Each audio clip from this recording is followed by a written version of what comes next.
اسلام آباد میں نویں اسلامی تعاون تنظیم کی وزارتی کانفرنس برائے خواتین کا انعقاد۔ خواتین کی ترقی مسلم دنیا کی ترقی اور خوشحالی کی ضمانت ہے۔ خواتین کا معاشی سیاسی بااختیار ہونا پائیدار ترقی کے لیے ناگزیر ہے۔ وزیر قانون اعظم نذیر تارڑ کا خطاب۔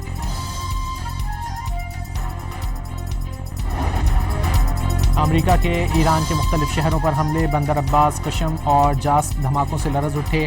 امریکی فوج نے ماہ شہر میں زرعی واٹر پمپنگ اسٹیشن کو نشانہ بنایا۔ خوزستان میں 8 قصبوں پر بمباری کی گئی، حملوں میں 1 شخص شہید اور 4 افراد زخمی ہو گئے۔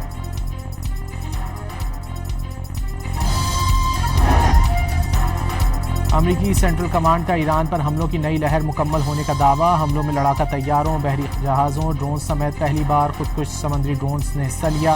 ایرانی فضائی دفاعی نظام، ساحلی ریڈار سائٹس، میزائل، ڈرون صلاحیتوں اور چھوٹی کشتیوں کو ٹارگٹ کیا گیا۔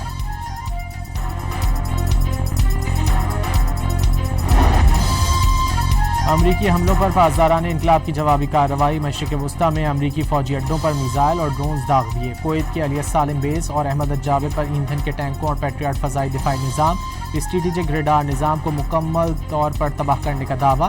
اردن میں پرنس حسن ایئر بیس اور بحرین میں شیخ عیسیٰ ایئر بیس کو نشانہ بنایا۔ بحرین، کویت اور اردن میں خطرے کے سائرن بج اٹھے۔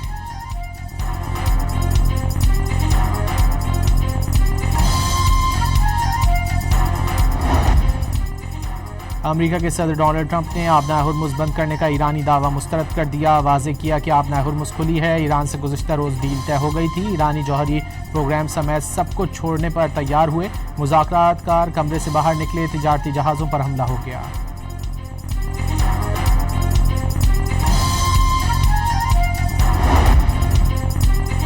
ایران نے امریکہ کو اڈے دینے والے ممالک سے جواب طلب کرنے کا مطالبہ کر دیا۔ ترجمان ایرانی وزارت خارجہ اسماعیل بقائی نے واضح کیا کہ امریکی اڈوں پر حملے حق دفاع کے تحت کیے۔ امریکہ کے ایران پر حملوں کے بعد خام تیل کی قیمتوں میں نمایاں اضافہ۔ امریکی خام تیل 4% مہنگا ہو کر $74 فی بیرل ہو گیا۔ برطانوی کروڈ آئل کی قیمت $79 فی بیرل تک پہنچ گئی۔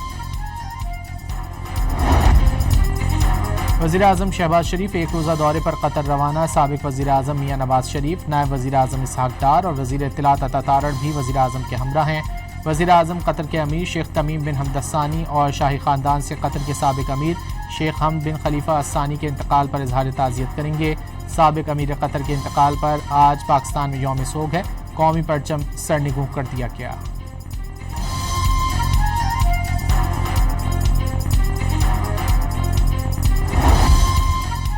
وفاقی آئینی عدالت کا بڑا فیصلہ۔ کراچی میں نسلہ ٹاور کے بعد اسلام آباد میں منال ریسٹورنٹ گرانے کا فیصلہ کالعدم قرار دے دیا۔ وفاقی آئینی عدالت نے سی ڈی اے اور میٹروپولیٹن سٹی کی اپیلیں منظور کر لیں۔ جاری حکم امتناعی بھی ختم کر دیا۔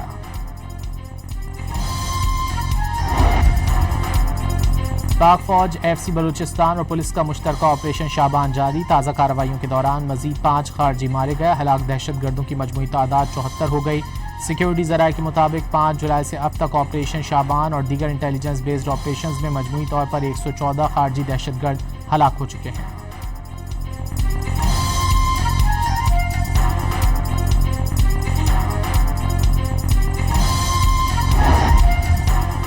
انتشاری کمیٹی معصوم طلبہ کو احتجاج کا ایندھن بنانے لگی۔ کالعدم ایکشن کمیٹی کا سرغنہ اسکول کے بچوں کو ورغلانے لگا۔ وائرل ویڈیو میں سرغنہ کو طلبہ کو اکساتے دیکھا جا سکتا ہے۔ آزاد کشمیر حکومت نے عام انتخابات کی سیکیورٹی کے لیے وفاق کو خط لکھ دیا۔ سیکیورٹی کے لیے پاک فوج اور سول آرمڈ فورسز کی تعیناتی کی درخواست۔ آزاد جموں کشمیر قانون ساز اسمبلی کے انتخابات 27 جولائی کو ہوں گے۔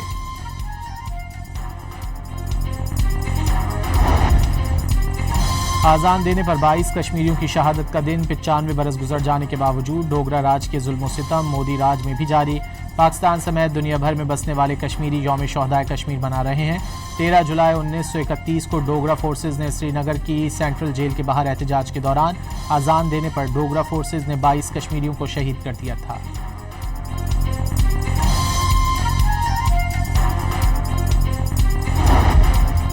وزیر اعلیٰ پنجاب مریم نواز شریف سے پرتگال کے سفیر کی ملاقات۔ مریم نواز نے پرتگالی کمپنیوں کو پنجاب میں سرمایہ کاری کی دعوت دے دی۔ دونوں ملکوں کا مشترکہ بزنس فورم قائم کرنے کی تجویز پر بھی غور۔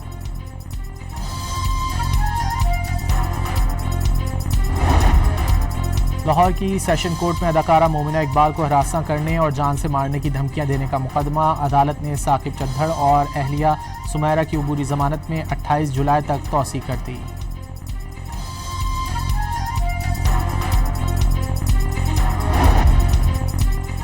کراچی کی سٹی کورٹ میں مبینہ ڈرگ ڈیلر انمول اور پنکی کے 2 مقدمات کی سماعت، انمول اور پنکی کے ساتھیوں کو پیش نہ کرنے پر عدالت برہم، سپرنٹنڈنٹ جیل کو شو کاز نوٹس جاری کر دیا، عدالت نے چالان پیش کرنے کے لیے مہلت کی استدعا منظور کر لی۔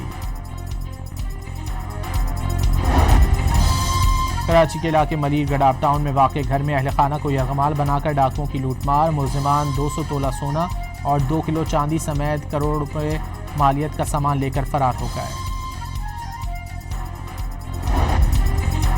کراچی پورٹ پر دنیا کے بڑے کنٹینر بردار جہازوں کے بعد ایک اور جہاز کی آمد، 398 میٹر طویل اور 20,000 TEUs گنجائش رکھنے والا میگا کنٹینر جہاز کراچی پورٹ پر لنگر انداز ہو گیا۔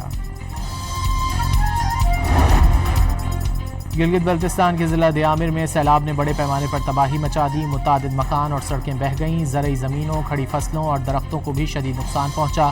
شاہراہ کراکورم بند ہونے سے دونوں جانب گاڑیوں کی لمبی قطاریں لگ گئیں، مال بردار گاڑیاں، مسافر اور سیاح کی بڑی تعداد پھنس گئی۔